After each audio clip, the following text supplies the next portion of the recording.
So 'Pushpa' సెట్‌కెళ్ళినప్పుడు ఈ అమ్మాయికి already వేరే సాంగ్ ఇప్పించారు మాస్టర్ గారు. ఆ సాంగ్ ఇప్పించిన దాంట్లో ఈ అమ్మాయి వెళ్ళింది, మాట్లాడి వర్క్ చేస్తానని చెప్పేసి మళ్ళీ ఫోన్ లిఫ్ట్ చేయట్లేదు. ఫోన్స్ లిఫ్ట్ చేయకపోయేసరికి తెలిసింది ఎక్కడ అంటే ఇట్లా పలానా చోట అనుపమ అన్నపూర్ణ హోటల్ ఇది ఉంది ఇక్కడ మన కృష్ణానగర్, హరీంద్రనగర్‌లో. సో అక్కడ రిహార్సల్‌లో ఉన్నారు అని చెప్పేసి అని అన్నారు. రిహార్సల్ అక్కడ అమ్మాయి ఉంది అని చెప్పి తెలిసిన తర్వాత మాస్టర్ కాల్ చేస్తే లిఫ్ట్ చేయనప్పుడు అంతవరకు కలిపి చేస్తున్న అసిస్టెంట్ దగ్గరికి వెళ్ళే రైట్స్ ఆయనకుంటాయి. అంతవరకు తను హెల్ప్ చేశాడు. ఫైనాన్షియల్లీ చాలా హెల్ప్ చేశాడు కాబట్టి ఆయనకు ఆ రైట్స్ ఉంటాయి. సో ఎళ్ళి లొకేషన్‌కి వెళ్ళి మరి ఎందుకు సాంగ్ ఒప్పుకుంటానని చెప్పి ఫోన్ ఎందుకు లిఫ్ట్ చేయట్లేదు ఏంటి అని గట్టిగా అక్కడ అడగడం జరిగింది. అడిగినప్పుడు ఆ అమ్మాయి ఏంటంటే వాళ్ళ పేరెంట్స్ కూడా ఇక్కడ మీరు గోల చేయకండి వెళ్ళిపోండి అని అంటే మాస్టర్ పాయింట్ ఆఫ్ వ్యూ ఏముంది? డైరెక్టర్ తిడుతున్నారు అక్కడ. నేను సాంగ్ ఇచ్చిన తర్వాత మీరు చేయకపోతే వేరే వాళ్ళు చేసుకుంటారు కదమ్మా అంటే ఇంతవరకు ఒక్కొక్క మాట తినని మాస్టర్ ఇలా ఈ అమ్మాయి గురించి వేరే వాళ్ళ దగ్గర మాట తినాల్సి వస్తే ఎవరికైనా రేజ్ అవుతారా లేదా? సో అక్కడికి వెళ్ళి ఆ విషయం గొడవ పెడుతూ ఉంటే అవన్నీ చిన్న చిన్న సినిమాలు, ఇది పెద్ద సినిమా అంటే నాకు నేమ్ వస్తుంది కాబట్టి నేను ఈ సినిమా చేయాలనుకుంటున్నాను అని అంటే అక్కడ నువ్వు అంటే దీన్ని బట్టి అమ్మాయి క్యారెక్టర్ చూడండి ఏదున్నా హై రేంజ్లోనే ఆలోచిస్తుంది, పైనే ఉండాలి అనుకుంటుంది. చిన్న సినిమాలు నేను చేయను అని చెప్పేసి అని అన్నప్పుడు వాళ్ళ పేరెంట్స్ వచ్చి మీరు వెళ్ళిపోండి అని నాదే తప్పు, అసలు అన్నం పెట్టిన చెయ్యి నరికేసే రకం నువ్వు, నేను ఏదో హెల్ప్ చేస్తే నన్ను కాదు అనుకొని నువ్వు ఇక్కడికి వచ్చేసి చెప్పకుండా నువ్వు చేస్తున్నావని డిస్కషన్ అవుతుంది అవ్వదా చెప్పండి? ఖచ్చితంగా అవుతుంది కామన్గా. అక్కడ అయిన తర్వాత సీరియస్గా అక్కడ నుంచి వెళ్ళిపోతున్నప్పుడు ఆ డోర్ గాలికి ఇక్కడ మనకి కొన్ని హోటల్స్లో ఈ ఫ్యాన్స్ ఉంటాయి, టేబుల్ ఫ్యాన్స్ ఉంటాయి, అవి అంత స్ట్రాంగ్ అక్కడ అంత ఉండదు, అది ఓల్డ్ హౌస్ అది కూడా. డోర్ అలా అన్నప్పుడు ఆ ఫ్యాన్ కింద పడింది, పెద్ద శబ్దం వచ్చింది. అక్కడ ఉండే నలుగురు ఏంటంటే జానీ మాస్టర్ వచ్చాడు, అది పగలగొట్టాడు, ఇది పగలగొట్టాడు, ఇంకేదో చేశాడు అని చెప్పేసి క్రియేట్ చేసింది. మీరు స్టార్టింగ్ నుంచి అన్ని వరకు గమనించండి, దీనికి సంబంధించిన వాళ్ళు వీళ్ళే ఉంటారు. ఝాన్సీ ఉంటారు, తర్వాత భరద్వాజ గారు ఉంటారు. తర్వాత భరద్వాజ గారు పాపం ఇప్పుడు లేరు, స్టార్టింగ్లో మాట్లాడారు కానీ ఆడియో ఎప్పుడైతే వచ్చిందో భరద్వాజ గారు ఈ టాపిక్ బయట మాట్లాడడం లేదు. అది ఎందుకంటే మనము మంచి కూడా ఒకసారి మనం నోటీస్ చేయాలి కదా. భరద్వాజ గారు లేరు. ఈ పుష్ప సెట్ వల్ల ఎందుకు రాయాల్సి వచ్చింది కంప్లైంట్లో? ఇప్పుడు వీళ్ళకి ఒక పాష్ కమిటీ ఉందట. పాష్ కమిటీలో ఇప్పుడు ఝాన్సీ గారి విషయం చెప్తున్నా. ఝాన్సీ గారు ఆవిడ ఏదో సుప్రీంకోర్టు జడ్జి అయిపోయినట్టుగా ఆవిడకి అంతా టోటల్ సినిమా ఇండస్ట్రీ అంతా నా మోచేతి కింద నీళ్లు తాగుతున్నాయి, సినిమా ఇండస్ట్రీ అంతా నేను శాసిస్తాను, అందరు నా చెప్పు చేతుల్లో ఉన్నారనుకుని ఆవిడే ఫీల్ అవుతుందో నాకు తెలియదు. ఆవిడెప్పుడు ఇండస్ట్రీకి వచ్చారు, నేను అప్పుడు ఇండస్ట్రీకి వచ్చాను, ఆవిడతో నేను కలిసి వర్కౌట్ చేశాను కొన్ని సీరియల్స్ కాబట్టి నాకు తెలుసు. సో అలా అప్పుడు ఆవిడ ఏంటంటే ఇండస్ట్రీలో అంతా నా చేతి కిందే ఉంది అని చెప్పేసి అని అది పాష్ కమిటీ ఏదైతే పెట్టుకున్నావో నీకు నచ్చిన వాళ్ళ స్టేట్మెంటే తీసుకున్నావు. అది మాస్టర్కి ఎవరైతే పాజిటివ్ చెప్పారో, లేదు మాస్టర్ ఇలా మాకు ఇలా చేయలేదు, మాతో బాగున్నారు, మాకు వర్క్ చేశారు అని స్టేట్మెంట్ ఎవరైతే ఇచ్చారో అది నువ్వు తీసుకోలేదు.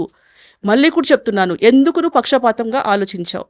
మాస్టర్కి పాజిటివ్గా చెప్పేవాళ్ళు ఇప్పటికీ రెడీగా ఉన్నారు, ఇప్పటికీ మీరు పిలవమని నేను పిలుస్తాను, ఇప్పటికీ మీకు బయట వీడియోస్ ఏమైనా చేసి వాయిస్ కానివ్వండి వాళ్ళ స్టేట్మెంట్ కానీ నేను ఇప్పిస్తాను. కానీ ఇక్కడ ఓన్లీ వీళ్ళు క్రియేట్ చేసుకున్నారు, కొంతమంది క్రియేట్ చేసుకొని ఒక లెటర్ రాసి పాష్ కమిటీ నుంచి మేము లెటర్ ఇస్తున్నాము, ఆయన ప్రెసిడెంట్గా ఉండడానికి వీల్లేదు అని చెప్పేసరి నువ్వు ఇవ్వాల్సిన అవసరం ఏమొచ్చింది అక్కడ? అంటే నీకు తెలియట్లేదా నేను రాంగ్ ఇస్తున్నాను నీకు తెలియట్లేదా? సో ఇచ్చావు, అక్కడ అయిపోయింది. లెటర్ ఇచ్చారు, ఆ లెటర్ కూడా మా యూనియన్లో ఏంటి హడావుడిగా చదివేశారు. లేదు సో మాస్టర్ ఇట్లా వర్క్ ప్లేస్లో ఇబ్బంది పెట్టాడు కాబట్టి ఆయన ప్రెసిడెంట్గా లేరు, ఇప్పుడు మీరు ఎలక్షన్ పెట్టుకోవచ్చు. తూతు మంత్రంగా అయిపోయింది, సీక్రెట్గా అయిపోయింది. అది కూడా ఏంటి వర్క్ ప్లేస్లోనే ఎందుకు చెప్పారు అంటే వర్క్ ప్లేస్లో హరాస్మెంట్ చేస్తే ప్రెసిడెంట్ పోటీకి అనర్హుడు. అవును, కారవాన్ లో కూడా ఆమె మీద ఫిజికల్ హెరాస్మెంట్ జరిగిందని కంప్లైంట్ లో మెన్షన్ చేశారు. సీసీ కెమెరాలు ఉంటాయి కదా, క్యారవాన్లో సీసీ కెమెరాలు ఉంటాయి కదా, అన్ని క్యారవాన్లో సీసీ కెమెరాలు ఉంటాయి, మరి తీయచ్చు కదా. ఒక్కటండి, నేను ఇప్పుడు ఒక్కటే చెప్తున్నాను, నిజంగా మీ దగ్గర సాక్ష్యాధారాలు ఖచ్చితంగా ఉన్నాయి, నిజంగా మాస్టర్ తప్పు చేస్తే మాస్టర్కి బెయిల్ రాదు. అది పోక్సో చట్టం. ఏమని పెట్టుకున్నారు మీరు? సుప్రీంకోర్టుకి వెళ్ళారు, ఏమన్నారు? మొట్టికాయలు వేసి పంపించారు మీకు. ఎందుకంటే అక్కడ సాక్ష్యాధారాలు లేవు, నీ దగ్గర బలంగా ఉండుంటే మాస్టర్ బెయిల్ రాదు. మీరంతా 1 by 1 క్రియేట్ చేసుకుంటున్నారు. ఇంత అవుతుందని అమ్మాయి అనుకొని ఉండకపోవచ్చు.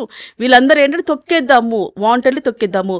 ప్రెసిడెంట్ పోస్ట్ పోవడానికి వెనకాల ఖచ్చితంగా ఝాన్సీ గారి హస్తం ఉంది. అక్కడ ఆవిడ ఏంటంటే కేసు గెలిచేశాను, మాస్టర్ ఒప్పుకున్నాడు. ఎక్కడ మాస్టర్ వాయిస్ ఇచ్చారు? ఎక్కడ మాస్టర్ చెప్పేసి నేను చేశాను అని చెప్పన్నారు? ఎక్కడ మాస్టర్ చెప్పలేదు. ఈవిడ ఏంటంటే వాంటెడ్లీ కావాలి అని చెప్పి ఆయన బ్లేమ్ చేయడం కోసం. ఇంకొకటి గమనిస్తే మీరు ఛాంబర్లో కూడా ఎవరికి ప్రాబ్లం వచ్చినా ప్రెస్ మీట్ ఎవరు పెట్టలా, ఇమ్మీడియట్గా ఛాంబర్లో ప్రెస్ మీట్ పెట్టారు. పెట్టేసి అది కూడా ఇంగ్లీష్లో మాట్లాడుతుంది ఆవిడ. ఎందుకు అంటే వరల్డ్ వైజ్గా వెళ్ళాలి, ఆయన ప్యారెంటే కొరియోగ్రాఫర్ కాబట్టి అందరూ ఈ టాపిక్ తెలుసుకోవాలి. అందరిలో ఈయన బ్లేమ్ అవ్వాలి, అన్ని లాంగ్వేజ్లో ఈయనకు వర్క్ రాకూడదు. ఈ వెనకాల మీరు కనిపించినంతగా లేదండి, చాలా కుట్రపూరితంగా ఉంది మాస్టర్ విషయంలో. లేదు నువ్వు సినిమా ఇండస్ట్రీలో నువ్వు అదే అనుకుందాం. ఇప్పుడు మనకేమంటారు, ఇంతకుముందు కంటే మన మామూలుగా రామనాయుడు గారు ప్రొడ్యూసర్స్ కంటే కూడా మిగతా వాళ్ళందరి కంటే నువ్వే తోపు అనుకుందాం సపోజ్. అట్లా అనుకున్నప్పుడు నువ్వు పిలిచి అడగొచ్చు కదా, మీ మీద కంప్లైంట్ వచ్చింది, సినిమా ఇండస్ట్రీ సమస్య కదా ఇది, పోనీకి అక్కడ ఏం గాయాలు అయిపోయి నువ్వు పడిపోయి లేవు కదా. సో నీ కంప్లైంట్ ఇచ్చినప్పుడు 1 month నుంచి జరుగుతుంది డిస్కషన్. ఏంటి నీ కార్డు ఇవ్వట్లేదు, నా కార్డు అసలు అమ్మాయి వెళ్ళింది నా కార్డు ఇవ్వట్లేదు అని కంప్లైంట్ ఇవ్వడానికి వెళ్ళింది. అక్కడ లైంగిక వేధింపులు ఎక్కడ వచ్చింది, కార్డు ఇవ్వట్లేదని కదా వెళ్ళింది అమ్మాయి. సో అమ్మాయి కార్డు ఇవ్వట్లేదు అంటే నా కార్డు కావాలి అని చెప్పి వెళ్ళినప్పుడు మాస్టర్ని పిలిపించేసి ఇట్లా మాస్టర్ ప్రెసిడెంట్ కాబట్టి ఎందుకు కార్డు ఇవ్వట్లేదండి ఏంటి అంటే మాకు ఇట్లా ప్రాసెస్ ఉంటుందండి అది ఇదని అన్నారు. మరి అదే రోజు కూర్చోబెట్టి అరెస్ట్ చేయించకపోయారా, అదే రోజు కూర్చోబెట్టేసి మీరు మాట్లాడకపోయారా? 1 month ఎందుకు డిలే చేశారు అంటే ఆలోచించుకున్నారా ఎలా పెట్టాలి అని?